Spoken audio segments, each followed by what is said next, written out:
आप सबके जिस तरह भावनाएं आपने प्रकट की हैं, निश्चित रूप से उसका पूरी तरह आदर करते हुए अपन आगे बढ़ेंगे। अब माननीय सदस्यगण, आप सभी का 16वीं विधानसभा के लिए निर्वाचित होने पर इस सदन का हिस्सा बनने के बहुत बहुत बधाई और शुभकामनाएं देता हूं। माननीय सदस्यगण, राजस्थान विधानसभा की ये ऐतिहासिक और शानदार परंपराओं का निर्वहन करते हुए अध्यक्ष पद पर निर्विरोध निर्वाचन की महान परंपरा को आपने जो बनाए रखा है, इसके लिए मैं सभी दलों का बहुत बहुत आभार व्यक्त करता हूं। जिस तरह से आज प्रस्तावक और अनुमोदक माननीय मुख्यमंत्री महोदय, माननीय पूर्व मुख्यमंत्री महोदय, माननीय पूर्व अशोक जी गहलोत, सचिन जी पायलट, श्री गोविंद सिंह जी डोटासरा, श्रीमान हनुमान जी बेनीवाल, श्रीमान सुभाष जी गर्ग, माननीय सुश्री दिया कुमारी जी और राजकुमार जी रोध और बाकी सदस्यों ने जिस प्रकार से अपनी भावनाएं प्रकट की और उन्होंने प्रस्ताव भी किया और साथ में अनुमोदन भी किया, इन सब का मैं बहुत बहुत अभिनंदन करता हूं। और जिन्होंने सर्वसम्मति से अध्यक्ष पद पर निर्वाचित कर मेरे प्रति जो आपने विश्वास व्यक्त किया है, पुनः पुनः आप सभी का बहुत बहुत आभार।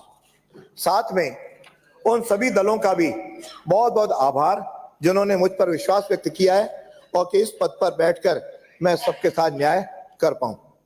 राजस्थान की आन बान शान, महाराणा प्रताप के शौर्य, पन्ना धाय के बलिदान, मीरा की भक्ति, वी तेजा जी की वचनबद्धता, महाराज देवनारायण जी की तपस्या स्थली, सालासर बालाजी और बाबा श्याम जी की पावन धरा एवं भगवान झूलेलाल की इस धरा की जनता का प्रतिनिधित्व करने वाले आप सभी विद्वत जनों को प्रणाम करता हूं। आप सभी जानते हैं कि इस गरिमामय पद पर हमारे राजस्थान के योग्य और विद्वान अध्यक्षों ने इस सदन में स्वस्थ परंपराएं स्थापित की हैं, जो इस देश के अन्य विधानमंडलों के लिए भी अनुकरणीय है। इस अवसर पर उनसे मिली महान विरासत के लिए मैं उन्हें आदर पूर्वक स्मरण करता हूं। इस पद की बड़ी गरिमा रही है। मेरी भी जिम्मेदारी है कि इस गरिमा को बनाए रखने हेतु कार्य करूं, जिसमें आप सबका सहयोग अपेक्षित है।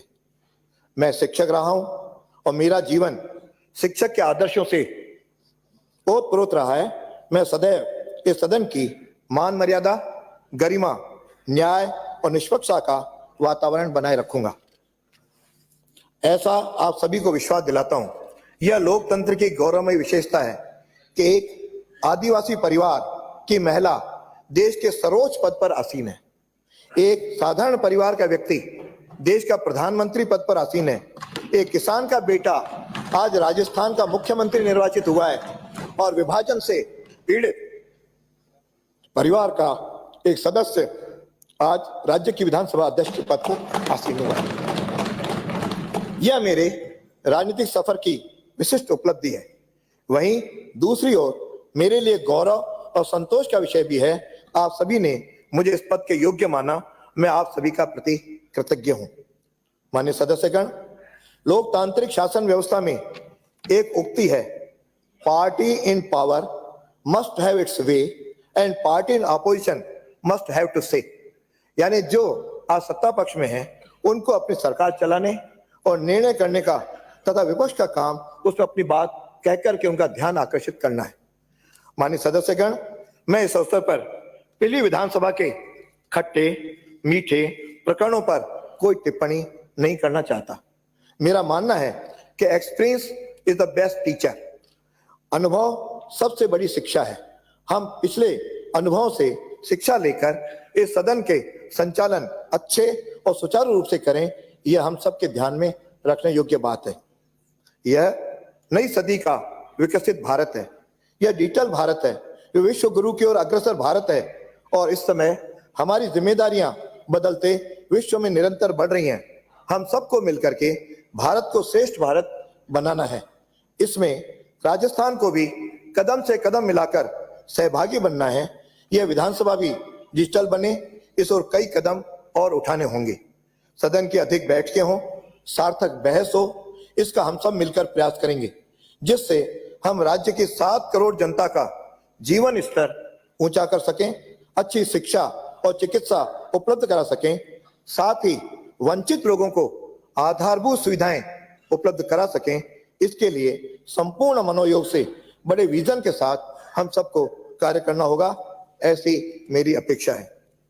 माननीय सदस्यगण, आप सभी से मेरा निवेदन है कि अध्ययन की आदत डालें, इससे ज्ञान बढ़ेगा, इस हम सदन की कार्रवाई में अच्छा योगदान कर सकेंगे।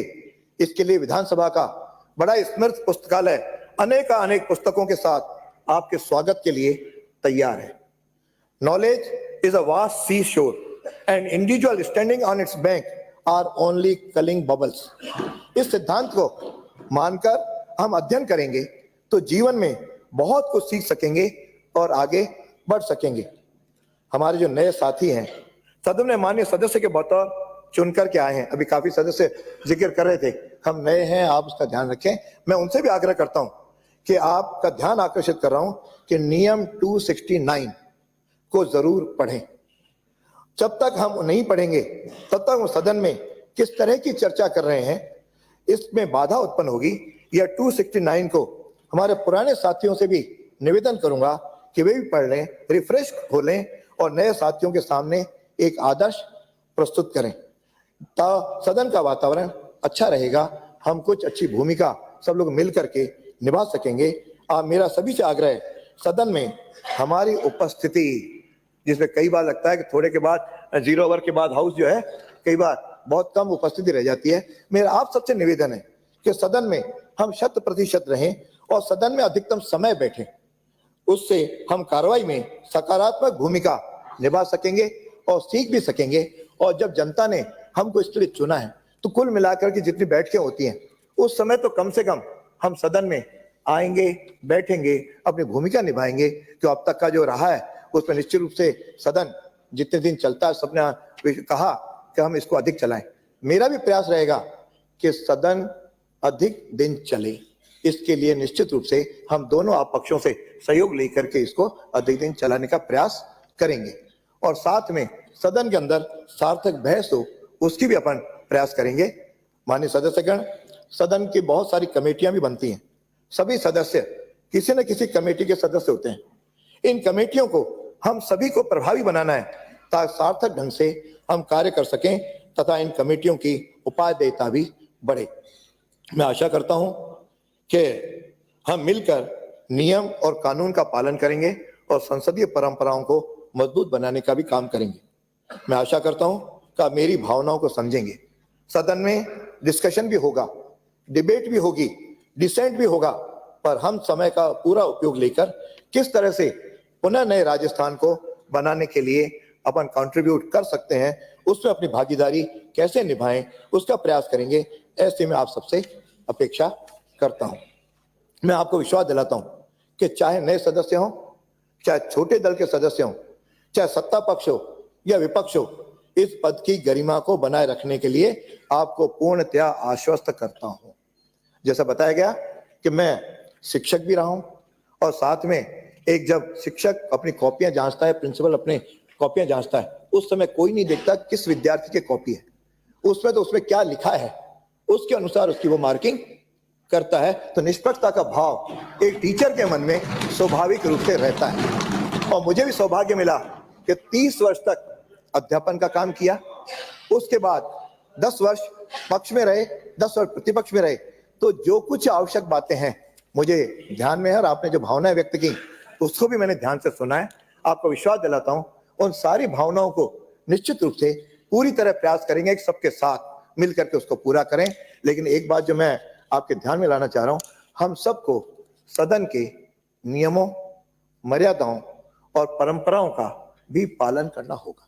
कई बार जैसे अभी एक सदस्य ने, माननीय सदस्य ने कहा कि आप कहते हैं बैठ जाओ, हमें प्रश्नकाल होता है, प्रश्नकाल में कई प्रश्नों के उत्तर आपके हर एक की अपेक्षा रहेगी हमारे आए, तो उसको किस प्रकार से करें, बैठेंगे अपन, बातचीत भी करेंगे, आपके सुझावों पे भी विचार करूंगा। और साथ में जब बहस होती है तो हर एक दल के लिए कुछ समय निर्धारित होता है, वह भी सीमाएं होती हैं, सदन का कुछ समय होता है, फिर भी प्रयास करूंगा कि आप सबको पूरी अपनी बात कहने का अवसर मिले, इसका हम लोग प्रयत्न करेंगे। माननीय सदस्य कि कोई भी आपकी बात हो तथा दल की कोई बात हो, मैं पूर्णतः कोशिश करूंगा कि मैं निष्पक्ष ढंग से निर्णय करके सदन को आगे बढ़ाने का काम करूं।